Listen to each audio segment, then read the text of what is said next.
Hello friends, my self सत्यम त्रिपाठी। मेरा नाम सत्यम त्रिपाठी है।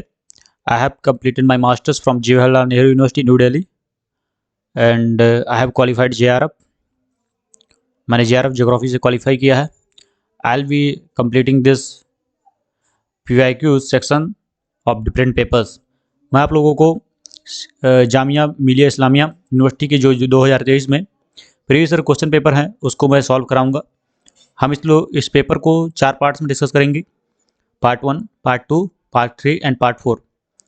तो क्योंकि इसमें 100 क्वेश्चंस हैं, हम लोग 25 क्वेश्चंस एक पार्ट में, दूसरे पार्ट में 50 एंड ऐसे ही एंड सो ऑन। तो क्योंकि so that you will be able to understand very easily. ज़्यादा लंबी वीडियो नहीं होगी, बहुत ही अच्छी और शॉर्ट एंड क्रिस्प वीडियो होगी, 25 से 30 मिनट एंड 20 to 25 मिनट्स हम लोग इस वीडियो को बनाएंगे। Let's start discussing Jami. इसका पेपर को हम लोग डिस्कशन करते हैं और क्वेश्चन सॉल्व करने की कोशिश करते हैं। Will solve all the questions, और सारे जो क्वेश्चंस हैं, चाहे CUT PG के हों, चाहे मास्टर्स के हों, DU के हों, JNU BHU और भी प्रीवियस कोई भी क्वेश्चंस हैं, हम उनको डिस्कस करेंगे। साथ में ही और भी जो भी एग्ज़ाम है उन सब के हम डिस्कस करेंगे, चाहे जो भी एग्ज़ाम हो। और आने वाले समय में PGT, नेट JRF, ये सभी क्वेश्चंस आपको देखने को मिलेंगे। आप लोगों ने अभी तक टेलीग्राम चैनल ज्वाइन नहीं किया है तो आप लोग टेलीग्राम चैनल ज्वाइन कर सकते हैं। इसे लिंक उसकी चैनल के डिस्क्रिप्शन में दी गई है, आप उसको ज्वाइन कर लीजिए और वहाँ पर कोई भी मटेरियल PDF या कोई भी चीज़ की जानकारी आपको मिल जाएगी। साथ में CP वाला पेपर अगर आप उसको चाहते हैं तो आपको टेलीग्राम चैनल ज्वाइन कर लीजिए, वहाँ पर ये पेपर आपको मिल जाएगा। Let's start without wasting further time. ये देखिए जो है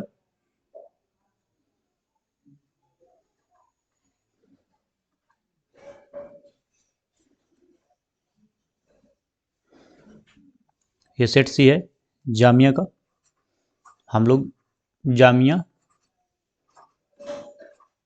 2023 मास्टर्स का जो पेपर है उसके बारे में हम डिस्कस करेंगे।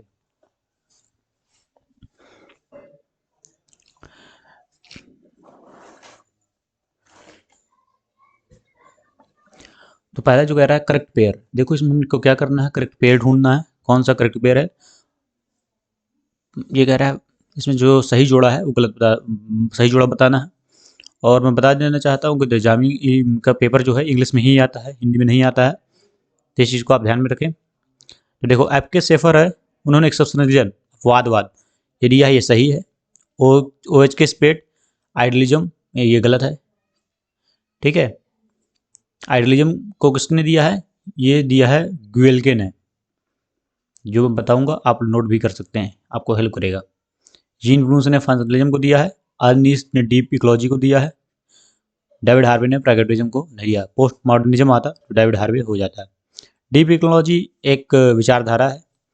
फंक्शनलिज्म ये जो सब जारी जो विचारधारा है, recent trends in geographical thought, recent trends in geographical thought, इससे क्वेश्चंस आते रहते हैं। आप देखेंगे नेट JRF में, चाहे किसी भी एग्जाम में, वो सब सारे क्वेश्चंस आपको देखने को मिलेंगे। जैसे ह्यूमनिज्म है, ये सारे रिसेंट ट्रेंड्स हैं, जो जो नए नए विचारधाराएं, थॉट्स इमर्ज हो रही हैं, उनके बारे में ये चीज़ें हैं। जैसे पोस्ट मॉडर्निज्म हुआ, फंक्शनलिज्म हुआ, प्रैग्मेटिज्म हुआ, पॉसिबिलिज्म हुआ, फेमिनिज्म हुआ। फेमिनिज्म जो रेडिकलिज्म हुआ, रेडिकलिज्म मतलब Marxist approach, Marxist approach geography में जो है उसके बारे में अगर हम बात करते हैं तो वो होता है रेडिकलिज्म होता है। ऐसे आइडियलिज्म है, functionalism. Deep ecology is related to understanding of the environment in very deep manner.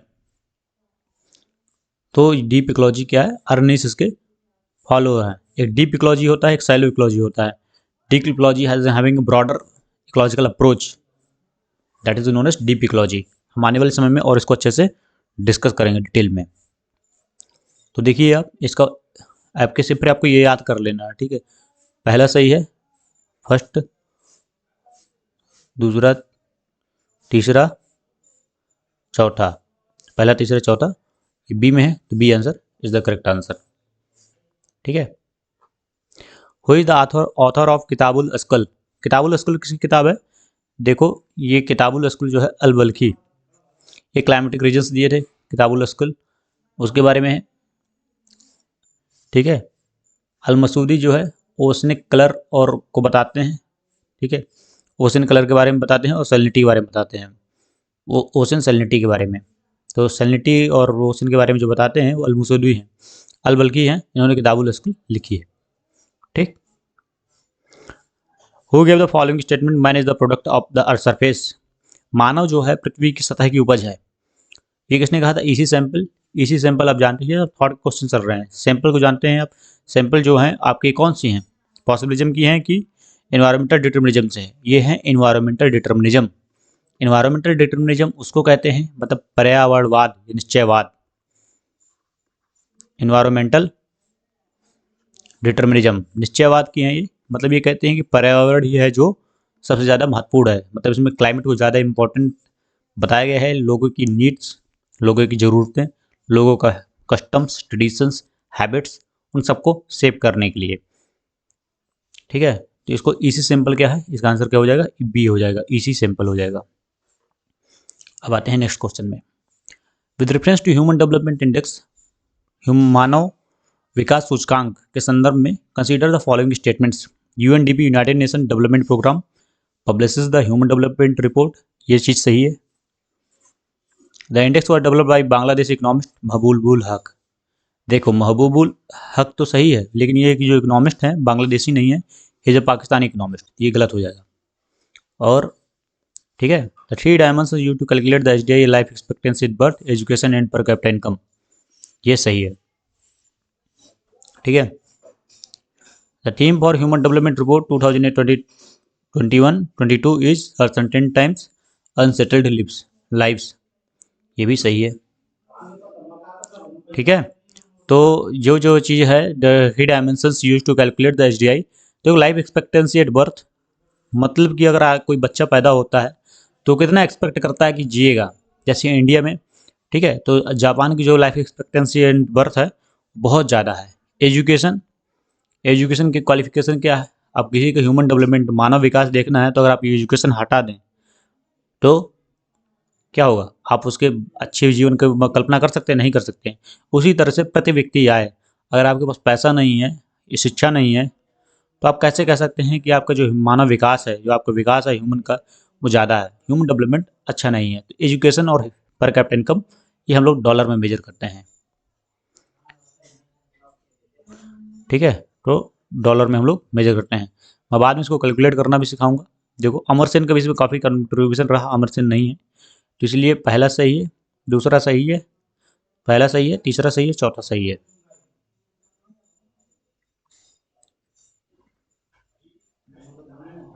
तो देखो जिसमें दूसरा होगा वो गलत हो जाएगा, पहले तो हम लोग एलिमिनेट करते हैं। देखो ये देखो गलत हो गया, क्योंकि दूसरा है बांग्लादेशी वाला है ना, ये बांग्लादेशी वाले, बांग्लादेश नहीं पाकिस्तानी इकोनॉमिस्ट है। तीसरा, दूसरा एंड तीसरा, जबकि इसमें भी दूसरा है, ये भी गलत हो जाएगा। फिर कौन सा सही हो जाएगा? पहला, तीसरा, चौथा, ठीक है। तो इस तरह से हमको देखना है। और पहला वाला क्या है? पहला है और तीसरा है, लेकिन ये थीम भी सही है, ये चौथा भी होना चाहिए, तो ये भी गलत हो जाएगा। बेस्ट आंसर कौन सा है? सी, हमको बेस्ट आंसर ढूंढना है। ये ह्यूमन डेवलपमेंट इंडेक्स है, आपको रिपोर्ट के बारे में पढ़ना है, कौन कौन दिया वो सब भी देखना है, इसके इस तरह से आप देख सकते हैं, ठीक है। अकॉर्डिंग टू ब्रोइक एंड वेब, जो ब्रोइक एंड वेब है, इसके अंतर्गत माइनर कल्चरल रेम के बारे में बताना है। हम कल्चरल रेम के बारे में पढ़ेंगे, कल्चरल हेल्थ के बारे में पढ़ेंगे, ये सारे कॉन्सेप्ट हम लोग डिस्कस करेंगे, ठीक है। सांस्कृतिक परिमंडल, cultural realm and cultural region, इसके बारे में भी हम लोग डिस्कस करेंगे, ठीक है, आने वाले समय में। देखो जैसे कहा है इस्लामिक रेल्म है, ये मेजर है Indian realm broke and web के अनुसार। साउथ ईस्ट एशियन, ये अलग से, ठीक है, ये मेजर है, मेजर है। ऑक्सीडेंटल रेल्म, ये भी मेजर है। तो east Asian realm, meso African realm, ये क्या है? ये आपका माइनर है, हमको माइनर ही ढूंढना है। साउथ ईस्ट एशियन रेल्म ये भी माइनर है बस। जो तीसरा और बाकी ये नहीं है, ये नहीं है, ये भी नहीं है, ये सब क्या है, मेजर हैं। ठीक, तो साउथ ईस्ट एशियन रेल्म और मीसो अफ्रीकन रेल्म, तो तीसरा और छठवा जहाँ भी होगा तो इसका आंसर क्या हो जाएगा, डी हो जाएगा। तो मेजर रेल्म के बारे में कल्चरल रेल्म, सांस्कृतिक परिमंडल, ठीक है, कल्चरल रीजन, कल्चरल हर्ब, ये सबसे, ये जो आपका है ये नेट जेआरएफ में भी क्वेश्चन पूछा गया है, तो ये इंपॉर्टेंट प्रश्न है। नेट जेआरएफ लेटेस्ट, इसको भी आप तैयार कर सकते हैं। चलो हम लोग चलते हैं, देखो नेक्स्ट क्वेश्चन में, मैच द फॉलोइंग कंट्री क्या है, श्रीलंका है। श्रीलंका देख रहे हैं, श्रीलंका में ये कौन सा शिफ्टिंग कल्टीवेशन, स्थानांतरित कृषि बोलते हैं। श्रीलंका में क्या है, चेन्ना। मन का ए का टू, ठीक है, ए का टू किसी में नहीं है, तो देखो पहले ही आंसर से मिल गया। श्रीलंका में क्या बोलते हैं, चेन्ना बोलते हैं, ठीक है। ए का टू किसमें है, किसी में नहीं है, तो ये भी गलत, ये भी गलत, ये भी गलत, ये सही होगा। आगे जाने की जरूरत नहीं है, लेकिन हम लोग जाते हैं। ब्राज़ील में क्या कहते हैं, रोका कहते हैं। इंडोनेशिया में लडांग कहते हैं। वेनेजुएला में कोनुको, डी का तीसरा। तो छठवें का क्या हो जाएगा, ए हो जाएगा। ठीक, तो ऐसे आप एलिमिनेशन भी कर सकते हैं। कभी कभी एक दो को ऑप्शन आते हैं तो आप थोड़ा सा ध्यान से ऑप्शंस को पढ़िए। जितना जरूरी क्वेश्चन को पढ़ना होता है उतना ही ऑप्शंस को पढ़ना भी जरूरी होता है। Next question, the higher energy crisis contributes to low inflation poverty. देखो हायर एनर्जी क्राइसिस मतलब कि कोई बहुत ही ऊर्जा का संकट है, तो किसे क्या क्या हो सकता है, लो इन्फ्लेशन, इन्फ्लेशन लो नहीं होगी, ज़्यादा होगी, महंगाई बढ़ जाएगी ना। अगर पेट्रोल के दाम बढ़ेंगे तो क्या होगा, टैक्सी का किराया भी बढ़ जाएगा, टैक्सी का किराया बढ़ जाएगा, तो जिससे जो, या ट्रक का किराया बढ़ जाएगा, ट्रक का किराया बढ़ जाएगा, तो जो सामान ढो के ला रहे हैं खाने पीने को वो भी बढ़ जाएगा, तो सारी चीज़ें क्या होगी, इन्फ्लेशन बढ़ेगी, पॉवर्टी बढ़ती है, स्लोड इकोनॉमिक ग्रोथ, ठीक है, इकोनॉमिक ग्रोथ स्लो हो जाएगी, सही है, इंक्रीजिंग अनएम्प्लॉयमेंट, ये भी सही है, ठीक है।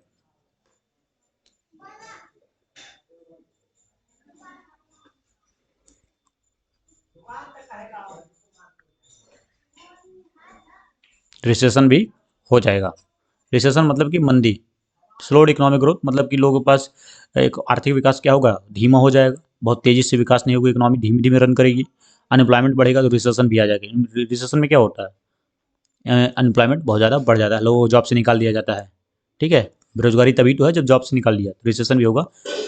कि ये इसका आंसर क्या हो जाएगा, दूसरा, तीसरा, चौथा और पांचवा, ये आंसर हो जाएगा, ठीक है। फूड सिक्योरिटी डायरेक्टली रिलेटेड नहीं है हायर एनर्जी क्राइसिस से, ठीक है। अगर आपके पास तेल नहीं है, अगर फूड है, तभी आप अच्छे से मैनेज कर सकते हैं, ठीक। नेक्स्ट क्वेश्चन चलते हैं, global food security index report 2022 के अनुसार what is it's rank in India, India किसकी रैंक क्या है, ठीक है। तो देखो global food security index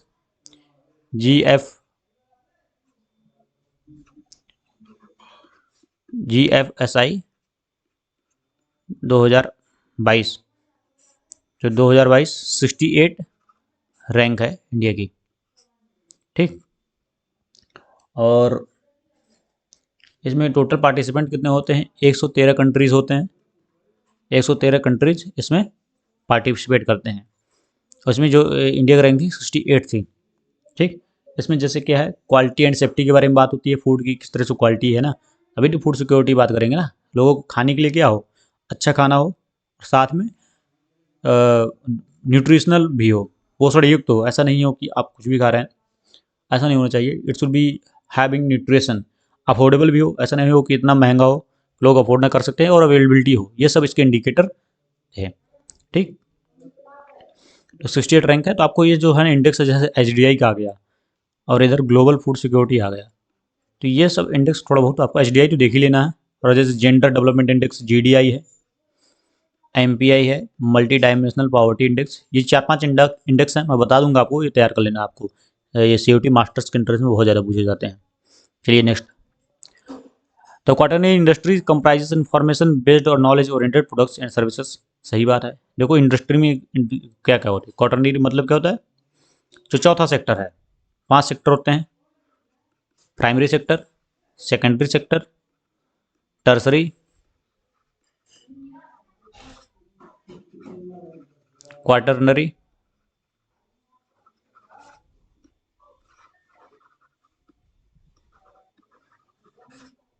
quinary. तो primary, secondary, tertiary, quaternary, quinary, इतने सारे सेक्टर्स होते हैं, ठीक है, इकोनॉमी में। तो यहाँ पर किसकी बात हो रही है? क्वाटरनरी की।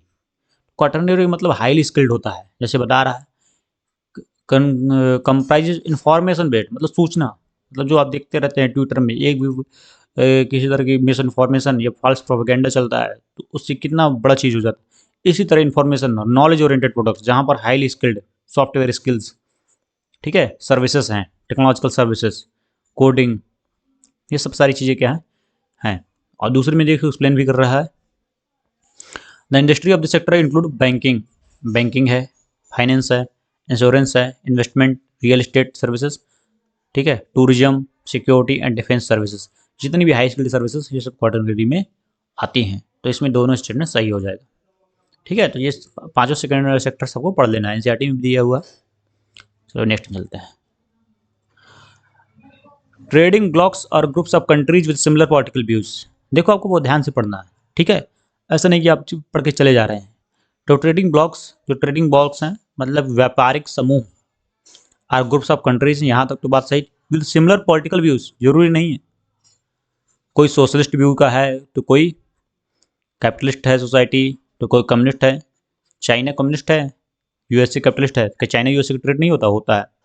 इंडिया चाइना का ट्रेड नहीं होता? होता है। रसिया, रसिया सोशलिस्ट है, इंडिया मिक्स्ड इकोनॉमी है, इंडिया का भी ट्रेड होता है। तो इस तरह से कोई ऑटोक्रेटिक स्टेट है वहाँ से भी ट्रेड होता है थोड़ा बहुत। तो पॉलिटिकल व्यूज हो जरूरी नहीं है, ठीक है। Trade creation occurs when country enters a free trade agreement, तो ये गलत हो जाएगा पहला वाला। ये सही बात है, जब फ्री एफटीए होता है, एफटीए साइन करते हैं कि हम लोग आपस में ट्रेड करेंगे, फ्री ट्रेड एरिया एग्रीमेंट, यहाँ तो as false but R is true, assertion false but reason is true, इसका क्या हो जाएगा? डी हो जाएगा। थोड़ा सा देखो, ये इंटरनेशनल इकोनॉमिक्स का है या इकोनॉमिक ज्योग्राफी का है, इस तरह से आपको देखना है। मैं टॉपिक भी बताते जाऊंगा आपको, सब नोट कर लेना। ये इकोनॉमिक ज्योग्राफी का है और international trade. Migration from developed to less developed region is called. देखो डेवलप्ड जो विकसित है, वहाँ से कम विकसित प्रदेशों में किसको कहा जाता है? देखो इमिग्रेशन में बता दूं क्या होता है। इमिग्रेशन मतलब होता है जब आपके एक ए प्लेस से यहाँ निकल कर बी प्लेस में जाएं। सपोज दैट दिल्ली से लोग कहाँ जा रहे हैं? जयपुर जा रहे हैं। दिल्ली से अगर जयपुर जा रहे हैं तो दिल्ली से जो लोग गए कहाँ, वो इमिग्रेट हुए, जयपुर में हुए, ठीक है। और वही लोग जो आए जयपुर में, वो क्या हुआ? इमिग्रेशन। तो इमिग्रेशन मतलब क्या है? इम्मी, ये वाला बता रहा हूँ मैं, इमिग्रेशन। जो लोग आ रहे हैं यहाँ पर इमिग्रेशन है ये, और जहाँ से जा रहे हैं ये इमिग्रेशन है, ठीक है। परवर्स माइग्रेशन, तो इसको क्या आंसर होगा? परवर्स माइग्रेशन होगा, डेवलप्ड से। रिवर्स माइग्रेशन मतलब शहरों से गाँव की ओर लोग, जब रिवर्स माइग्रेशन कोरोना के टाइम में हुआ था, ठीक है। तो परवर्स माइग्रेशन, इसका आंसर सी होगा। Next, according to UN population report, it is took the global population 11 years to grow from 7 billion to 8 billion। UN population, ये बात सही है, उसने माना है कि 7 बिलियन मतलब 700 करोड़ से 800 करोड़ आने में 11 साल लगे। लेकिन बी कहता है the global population is growing at its slowest rate since 1950, falling under 1% इन 2022। देखो इतना कम ग्रो होने के बाद भी हम लोगों की क्या पॉपुलेशन इतनी ज़्यादा बढ़ गई, क्योंकि इतनी ज़्यादा पॉपुलेशन अगर 1% से भी ग्रो होती है तो पॉपुलेशन बहुत ज़्यादा इंक्रीज हो जाएगी। अगर इंडिया की पॉपुलेशन 140 करोड़ हो गई है, 1.4 बिलियन, अगर थोड़ी सी भी बढ़ जाती है तो उतने में ही क्या होगा? 1% से बहुत ज़्यादा पॉपुलेशन बढ़ जाती है। इसलिए क्या, population control and family planning करने की ज़रूरत है, जो कि लोग कर नहीं रहे हैं। स्वेच्छा से पॉपुलेशन कंट्रोल और फैमिली प्लानिंग करनी चाहिए। कुछ लोग समझते हैं more hands means more hands to earn, more children means more hands to earn, ऐसे देखते हैं। इसका क्या होगा? दो होगा।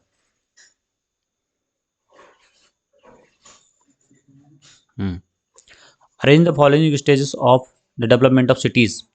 हम लोग इसके बारे में क्या अरेंज करना है। देखो ये ल्यूइस मुमफोर्ड के 6 स्टेजेस ऑफ सिटीज़ हैं, उसी का है ये, ठीक। तो पहले क्या होगा? ईयू पोलिस, फिर होगा पोलिस, फिर होगा आपका मेट्रोपोलिस। तो पहले क्या ईओपोलिस का हम लोग नंबर लिख लेते हैं, क्या है 4th, पोलिस का क्या है 2nd, मेगालो मेट्रोपोलिस, इसके बाद क्या होगा मेट्रोपोलिस होगा। ये इस तरह है, इसको इस तरह से हम डिस्कस करेंगे आने वाली क्लासेस में। मेट्रोपोलिस, तो मेट्रोपोलिस का कौन सा है पहला, ठीक है। फिर आपका आएगा मेगालोपोलिस, फिर लास्ट में आ जाएगा मेगालोपोलिस किसमें है तीसरे में। तो चौथा दूसरा पहला तीसरा, तो चौथा दूसरा पहला तीसरा, तो ये आपका हो जाएगा बी आंसर। ठीक है, आप दो थोड़ा सा भी जान जाते हैं। देखो चौथा अगर पता है आपको कि ये पोलिस किस में आ रहा है और दूसरा पता है ये पोलिस और पोलिस, तो आप उससे भी अंदाज़ा लगा सकते हैं। लास्ट में फिर क्या है टायरानोपोलिस और नेक्रोपोलिस लास्ट में। इसका ट्रिक बना लीजिए, ईपीडब्ल्यू आप सुने होंगे इकोनॉमिक एंड पॉलिटिकल वीकली, उसी का ईपी हो गया। एमएम से मैम समझ लीजिए, ईपी मैम तमिलनाडु गई, इकोनॉमिक पॉलिटिकल वीकली वाली मैम तमिलनाडु गई, टीएन से क्या तमिलनाडु। तो इस तरह से आप ट्रिक भी बना लीजिए, ये याद रहेगा लॉन्ग टर्म में। ईपी मैम तमिलनाडु गई, इकोनॉमिक एंड पॉलिटिकल वाली वो ईपीडब्ल्यू में काम करती हैं, मैम है वो तमिलनाडु में रहती हैं, ठीक। हाँ, तो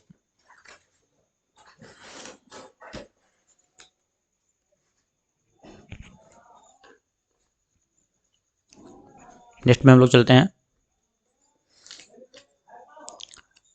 with reference to multiple nuclei theory. ये देखो अर्बन सेटलमेंट की थ्योरी है, हम लोग थ्योरी पढ़ेंगे। मल्टीपल न्यूक्लियाई थ्योरी है, कंस्ट्रक्टिंग जोन थ्योरी है, बर्जेस है, ठीक है। और सी डी हैरिस की भी आगे आएगी, वो भी थ्योरी है। कई सारी थ्योरीज पूछी गई हैं। तो C D Harris and E L Ullman propose the theory, ये बात सही है।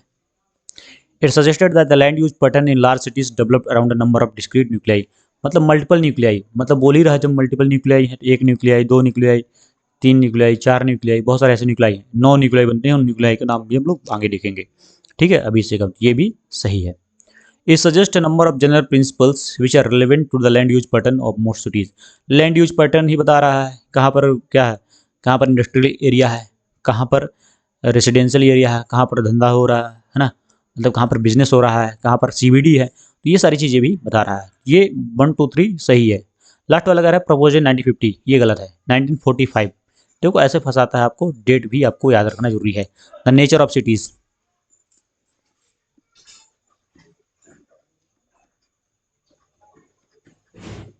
ठीक है। तो इसका आंसर क्या हो जाएगा 1 2 एंड 3, 14 का ये सही हो जाएगा, 14 नंबर का बी सही है, ठीक है। 15 का,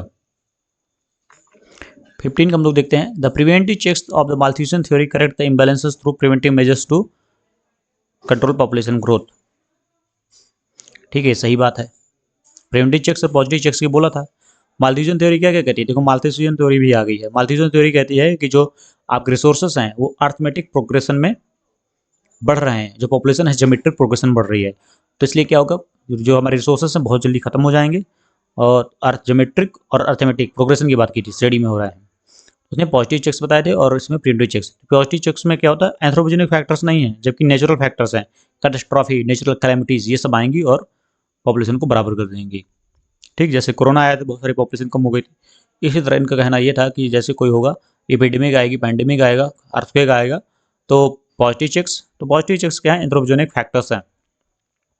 तो एंथ्रोपोजेनिक फैक्टर्स नहीं है यहाँ पर आपको ये पकड़ना है, तो इसमें क्या होगा ओनली ए इज करेक्ट। तो 15 का क्या हो जाएगा ए हो जाएगा। इस तरह से आपको देखना है, ठीक है।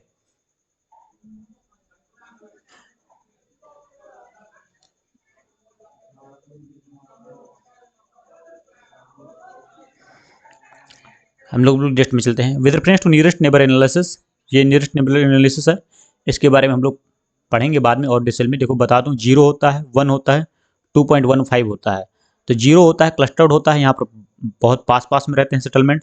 यहाँ पर क्या होता है रैंडम रहते हैं दूर दूर, और इसके पास जो वैल्यू होगी 1 के आसपास वो भी रैंडम ही रहेगा। 2.15 में यूनिफॉर्म रहता है, ये देखो यूनिफॉर्म लग नहीं रहा लेकिन यूनिफॉर्म समझिए आप, दूर बराबर बराबर बिंदु रहते हैं। ठीक है।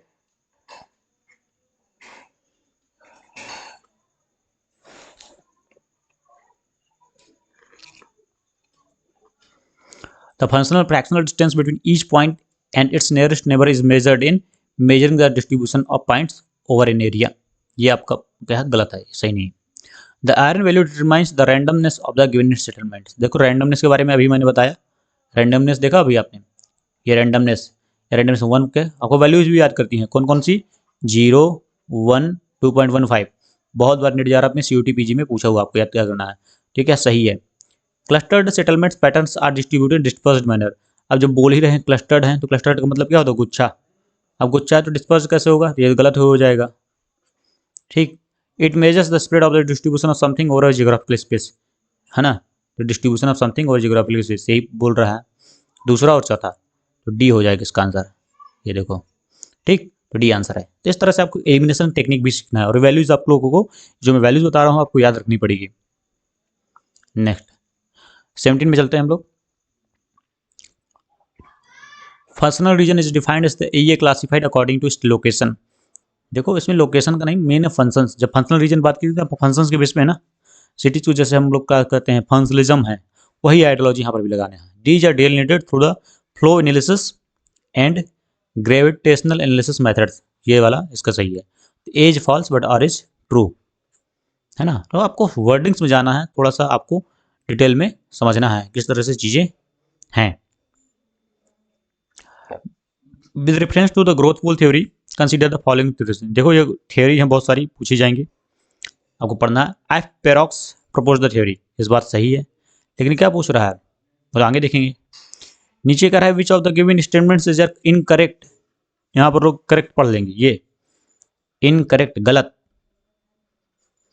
तो गलत देखना है, तो ये हमें सही लग रहा है, ठीक है, ये तो सही है, हमको गलत ढूंढना है तो इसको नहीं करते हैं। ग्रोथ इज यूबिक्विटस, यूबिक्विटस मतलब सब जगह हो रही है, ग्रोथ सब जगह हो रही है। And occurs and around poles centres and points, ऐसा होता तो सभी जगह नहीं है। इंडिया की ग्रोथ तो पाकिस्तान की ग्रोथ में बहुत अंतर है, ठीक है, और जो है ना, तो इस तरह से मतलब पूरा अलग अलग है। इस तरह से हम देख सकते हैं कि ग्रोथ सब जगह नहीं होती है। आगे की बात सही है कि पोल सेंटर्स एंड पॉइंट्स होती है, बट यूबिक्विटस नहीं है, तो ये गलत है, यही हमको ढूंढना था, गलत वाला, गलत मिल गया एक।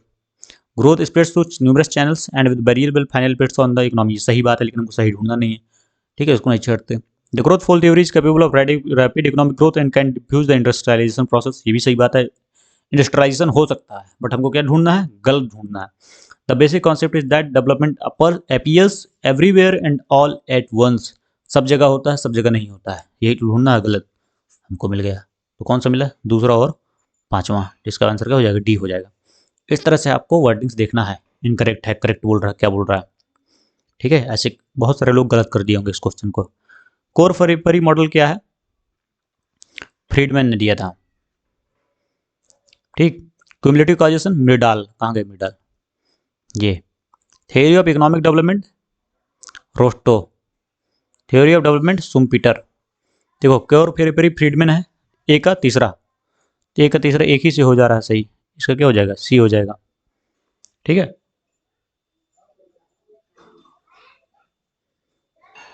तो एक ही आंसर आपको पता है तब भी आप कर सकते हैं। क्यूमुलेटिव कॉजेशन क्या है, मिडाल का है, और रोस्टो के आपकी ये 5 स्टेजेस हैं, पूछता है 5 स्टेजेस के बारे में, ठीक है, तो वो स्टेजेस रोस्टो भी हम लोग आगे पढ़ेंगे। Who stated regionalisation is similar to classification, regionalisation क्या है, क्लासिफिकेशन। रीजनलाइजेशन जो है, देखो रीजनलाइजेशन में भी क्या है, हम लोग रीजनलाइजेशन करते हैं किस बेस पर, मल्टी पॉलिटिकल बाउंड्रीज हैं, ये 1 यूनिट है, दूसरी यूनिट है, तीसरी यूनिट है, रीजनलाइजेशन की है। ये मान लो MP की स्टेट है, यूपी की स्टेट है, राजस्थान का स्टेट है, हरियाणा का है, गुजरात का है, इस तरह से हम लोग रीजनलाइजेशन की है। तो क्लासिफिकेशन भी तो ऐसे ही है ना, तो इसी को कह रहे हैं regionalisation is similar to classification, जैसे क्लासिफिकेशन है वैसा रीजनलाइजेशन है। ऐसा कौन मानते हैं, इसका आंसर है डिग्रेड। स्टेटमेंट बेस्ड पूछते हैं, जैसे किताब अभी एक पूछा था, man is the product of earth surface, Ellen Churchill Semple का था, ठीक है, तो इसका क्या होगा, 20 का डी होगा। Who propose the general system theory in geography in the 1960s and 1970s, ये सब जो है ना जनरल सिस्टम्स थ्योरी, और जो मैंने रिसेंट ट्रेंड्स बताया, ये सब क्वांटिटेटिव रिवोल्यूशन मात्रात्मक क्रांति, मात्रात्मक मतलब क्वांटिटेटिव टेक्निक्स एक आपका चैप्टर है, वो सब का जो यूज होता है नेट जेआरएफ में, वो जो क्वांटिटेटिव टेक्निक्स यूज करे उसी को बोलते हैं मात्रात्मक रिवोल्यूशन। तो ब्रायन जेलबेरी इसके क्या फाउंडर है, ठीक है, इसी से रिलेटेड है। Next question, with reference to the central place theory consider the following statements. Central place theory के संदर्भ में निम्न क्वेश्चंस को ध्यान दीजिए। Christaller dealt only with retailing functions, सही बात है, रिटेलिंग फंक्शंस की बात की थी, बड़े बड़े उद्योगों की नहीं। He assumed constant utilities across all consumers and shop owners।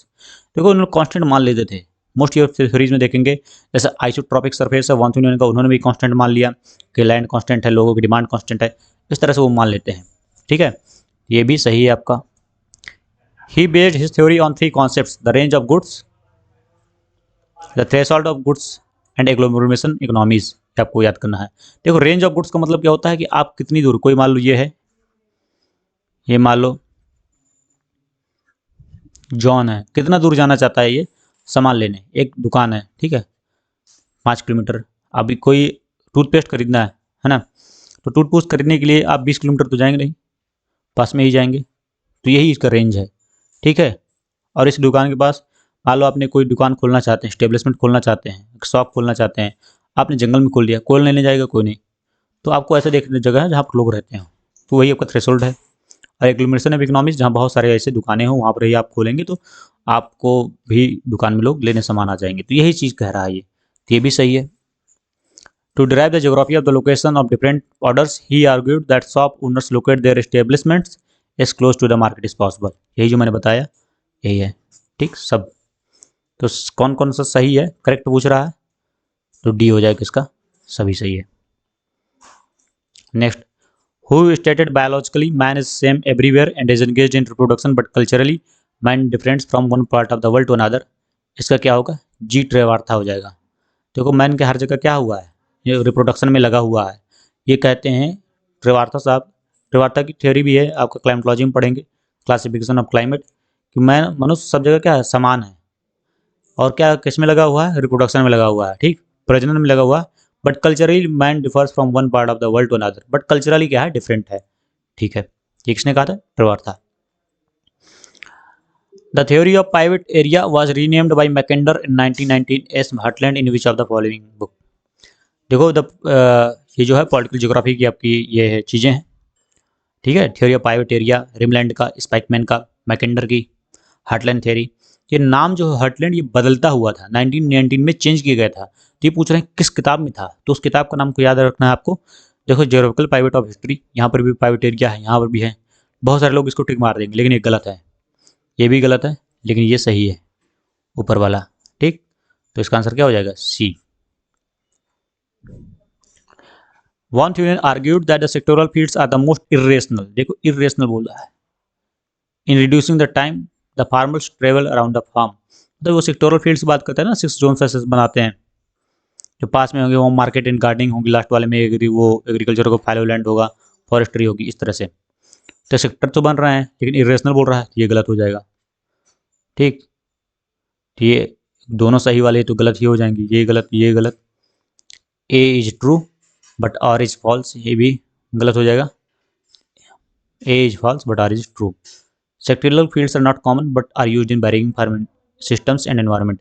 ये कह रहे हैं कि सेक्टोरल फील्ड्स कॉमन नहीं है, but bearing system, farming systems and environment में ये यूज होते हैं, बात सही है, ये कॉमन नहीं है लेकिन बट वी यूज सेक्टर्स, आज के में कॉमन नहीं है, क्योंकि ये जो थ्योरी है वन यूनियन की 1826 में आइसोलेटेड स्टेट नाम से दी गई थी। जो रेस्ट ऑफ द क्वेश्चंस हैं अभी जैसे बच गए हैं, आप देख सकते हैं हमने 25 क्वेश्चन तक डिस्कस कर लिया है। मैं दिखा दूं आपको, 98, 100 क्वेश्चन तक हम लोग पूरा डिस्कस करेंगे। ये 4 पार्ट में होगा, पार्ट 4 आज हम लोगों ने पार्ट 1 डिस्कस कर लिया है, पार्ट 1 हम लोग ने डिस्कस किया है, पार्ट 4 है, पार्ट 2, 3, 4 ये हम लोग आने वाले लेक्चर्स में डिस्कस कर लेंगे। तो अगर आपको ये वीडियो अच्छा लगा हो तो आप इस पर कमेंट जरूर करिए, फीडबैक दीजिए, और आप मेरे टेलीग्राम चैनल से ज्वाइन कर लीजिए। ऐसे ही वहाँ पर इसकी PDF मैं दे दूंगा आपको। I will provide this PDF in my Telegram channel. और भी जो भी एग्ज़ाम हुए हैं ऑल इंडिया में, कोई भी एग्ज़ाम हो, CUT PG का हो, मास्टर्स का हो, नेट JRF का हो, PhD का एग्ज़ाम हो, असिस्टेंट प्रोफेसर का एग्ज़ाम हो, PGT का हो, TGT, जहाँ पर अपनी ज्योग्राफी का क्वेश्चन हो, UPSC सिविल सर्विसेज प्रीलिम्स का हो, PCS का प्री हो, कोई भी एग्ज़ाम हो, प्री हो, हम सारे क्वेश्चंस ज्योग्राफी के जो भी इस अर्थ में पाए जाते हैं, we'll discuss all types of questions in one go. Optional का question हो, we'll discuss everything, so don't worry about that.